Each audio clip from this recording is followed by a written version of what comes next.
What's up, everybody? Leaf Green Goblin here, back at you with another video, a late night edition of this channel.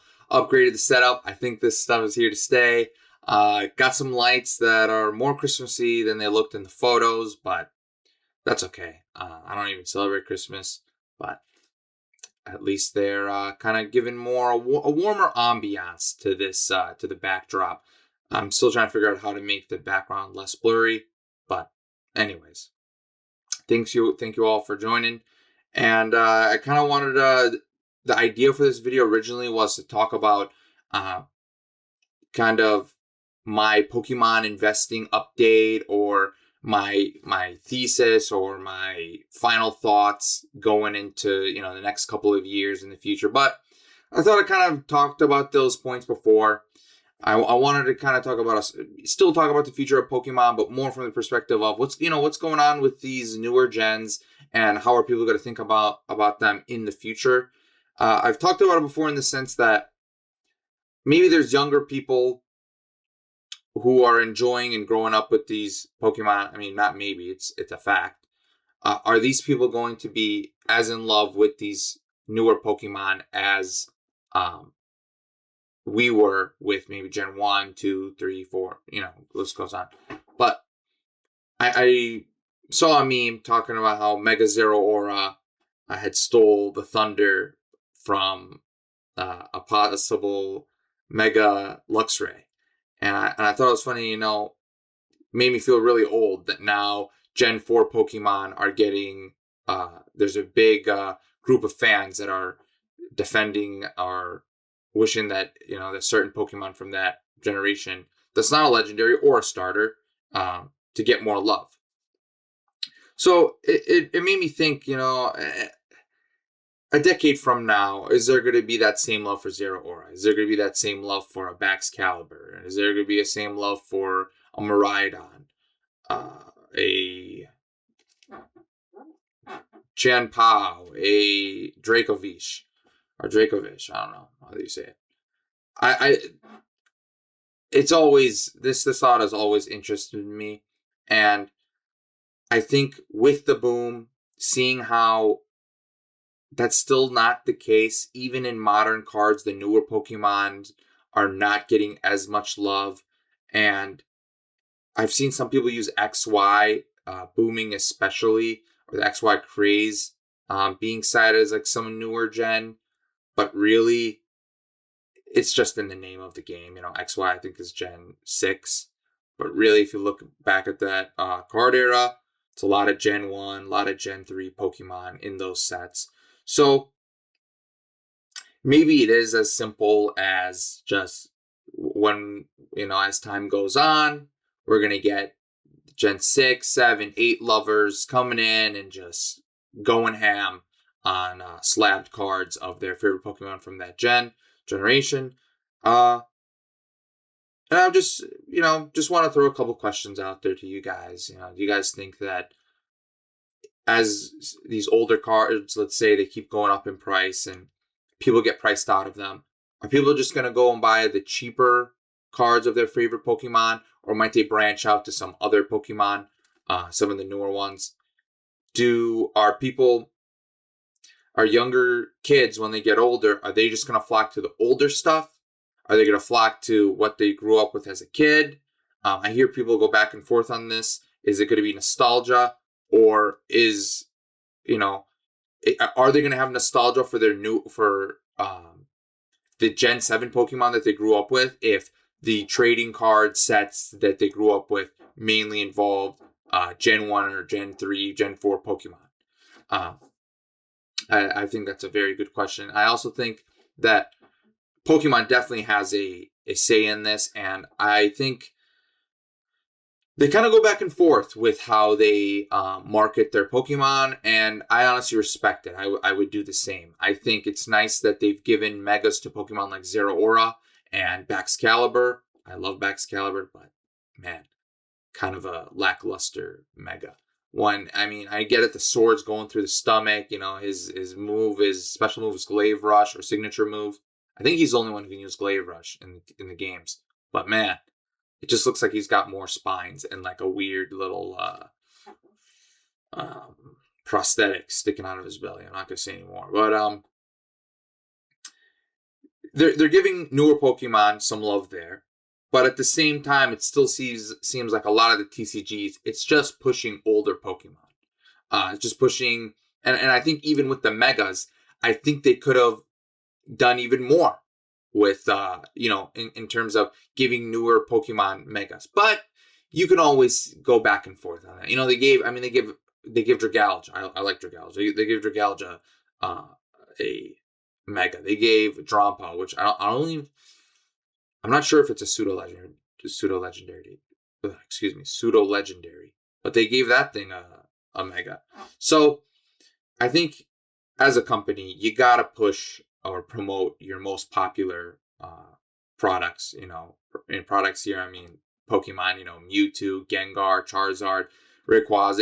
It'd be foolish to go 3 years without having a set with some of those Pokemon and evolutions, of course. But at the same time, it doesn't.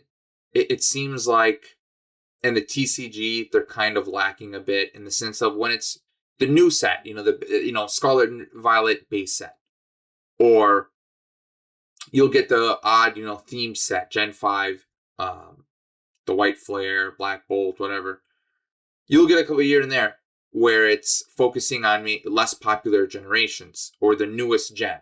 You'll get that every set cycle. Besides, to me, I feel like the Megas is kind of a buffer.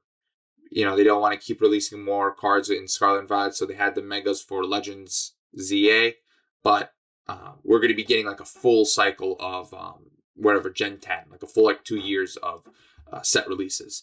So after those sets are kind of released, they just kind of go back. You get your Charizard release, you get your Shiny release, you get your Evolutions set release, pseudo legendaries, you name it. And it seems like the newer Pokemon or less favored gens kind of fall to the wayside. And I'm curious if you guys agree with that. If you think that some of these newer sets or newer gens, newish gens, Gen 5, are they not doing enough? Do you think there's a good balance with how much they're, pushing popular Pokemon, putting them in newer sets, as well as also promoting their newer Pokemon and less favored generations? And I think it goes to show, I love Gen 5. I'm pretty biased towards it, so I'm not going to sit here and go on about how White Flare and Black Bolt are super slept on. I just think that it's a sign when it's not the most popular, or it's been one of the worst selling or least popular sets of the Scarlet and Violet, and it's still early, of course, the Mega Evolution set era. I think you can't make the excuse that Gen 5 kids are too young. I'm pretty close to 28, and you could probably say that I was probably more of a Gen 3 kid. Gen 3 is like 2005, 2004. At that time, I was 7, 8 years old. But if you were in middle school, I was in middle school when I was 13, probably when Black and White came out. So it's hard to believe even okay, let's go 4 years younger than me. A 24-year-old can't afford, isn't going crazy on these Gen 5 sets. I don't know. Maybe it is true that for some of these Charizard sets or whatever is popping, that there are just 40-year-old guys that are just buying up all this stuff. And it's just kind of that's more of just a symptom of a hobby. I'm just kind of spitballing here in terms of how, what's going to make, if Gen 5 is a sign of what's going to happen to 6, 7, 8, will the Pokemon card hobby kind of split in half, where you got the vintage, you got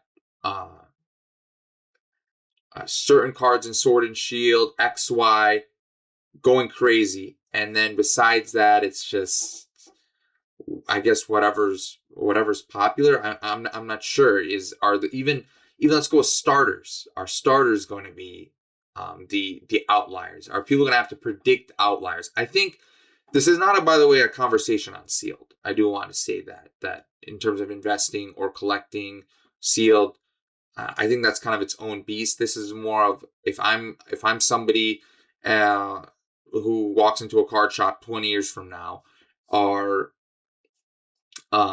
let's say like Pokemon became more scarce. Let's say there was a lull and Pokemon became some of the newer print runs are a little smaller. Is a Gen 9 legendary going to be $1,000, $2,000? Or is a Gen 7 or Gen 6? It's hard to tell. And it's hard to tell when you're just going off a couple memes on the internet. You know, I think one we've all seen is it seems like Pokemon's been trying to replicate the success and popularity of Lucario for years. We've had Zeraora, before Zeraora, we had Zoroark. Honestly, besides whatchamacallit, White Flare and Black Bolt, it's just kind of popped into my head. Journey Together, I felt like, was a great set. And people are hating on it because I think they don't love... people love N, but Reshiram and Zoroark, for some reason, don't get as much love. And I think okay, this is my bias coming in, but Zoroark is miles ahead of Zeraora, in my opinion.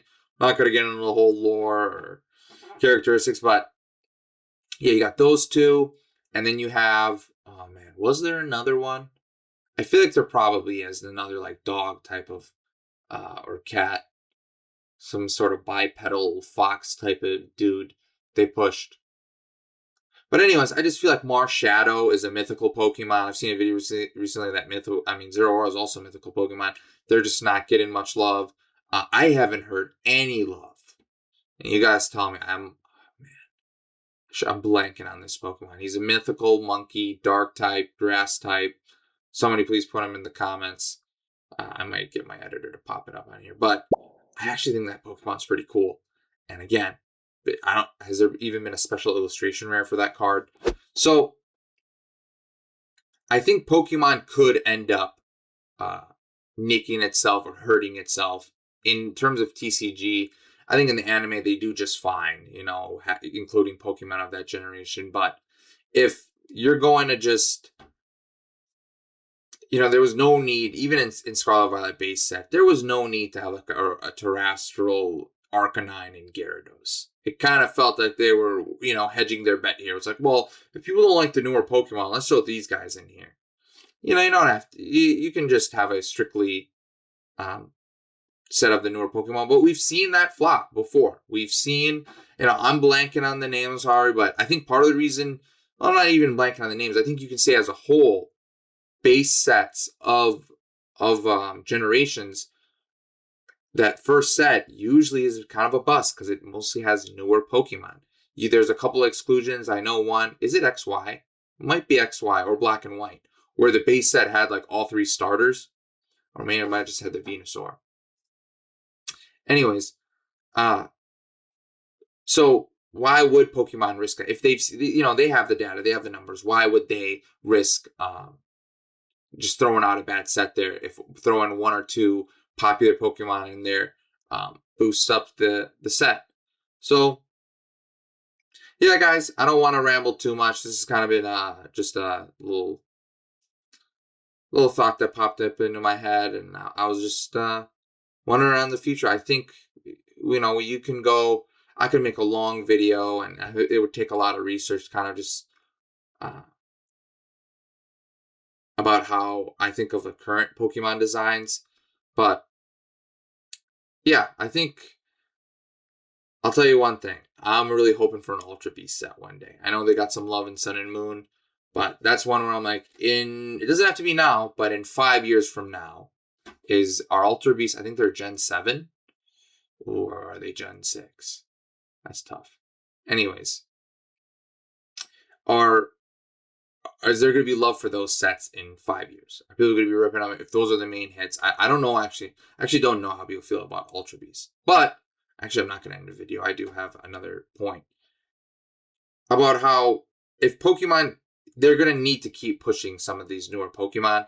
Because I think of an example of someone like Naganadel. I think that's how you pronounce it. Naganadel, if it had more plushes more cards, more just figures.